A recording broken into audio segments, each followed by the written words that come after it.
اب بندہ ہو مومن اور او جنازے پیچھے جڑ کے کھڑ رہے آخر کپڑے میرے خراب ہوتے وضو میرا نہیں تو تمہیں ضرورت کی پھر جنازے میں جڑنے دی تمہیں کیا ضرورت ہے جنازے میں جانے کی وہ بندہ مومن کا تیرا بھی جنازہ اٹھے گا اتنی تو کوشش کر لیا کرو باوضو ہو کے کپڑے پہن کے چلے جایا کرو اور بعض جنازے ایسے ہوتے ہیں کہ جن میں شرکت کے سبب ہی اللہ گناہوں کو معاف فرما دیتا ہے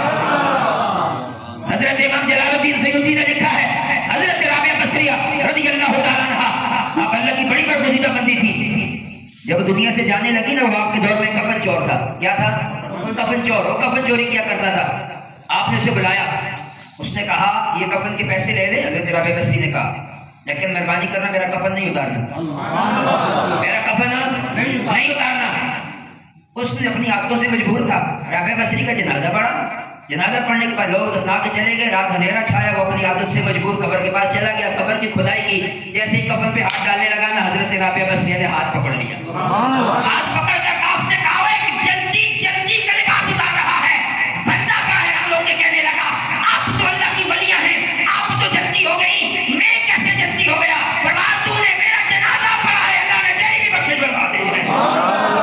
اور بس میری آخری بات ہے مصطفیٰ کے غلاموں جو بندہ جنازے کو اٹھائے جنازے کی اتباع کرے ومن صلی علیہ اور نماز جنازہ پڑھے کس کی جو ہو اہل جنت میں سے اللہ رب العزت اسے عذاب نہیں دیتا تو 22 جماعتی اور ثانی کی وہ کڑیاں جو جنازہ بھی بڑا عظیم تھا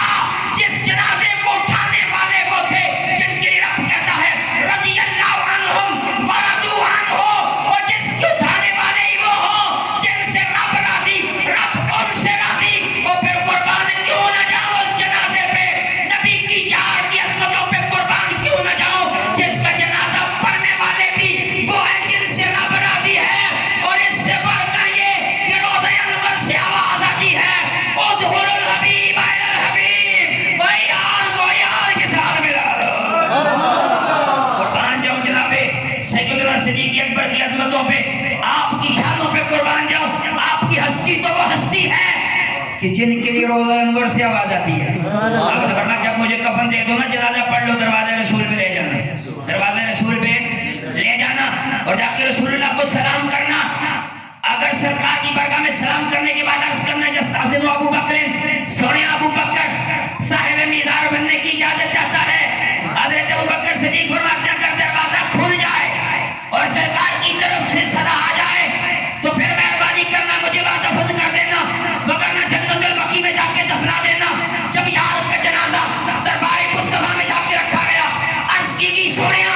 یار کے ساتھ صاحب میزار بننے کی اجازت طلب کرتا ہے اور میزار کا دروازہ کھلتا ہے آواز آتی ہے ادخل الحبیب اہل الحبیب وہ یار کے ساتھ ملا دو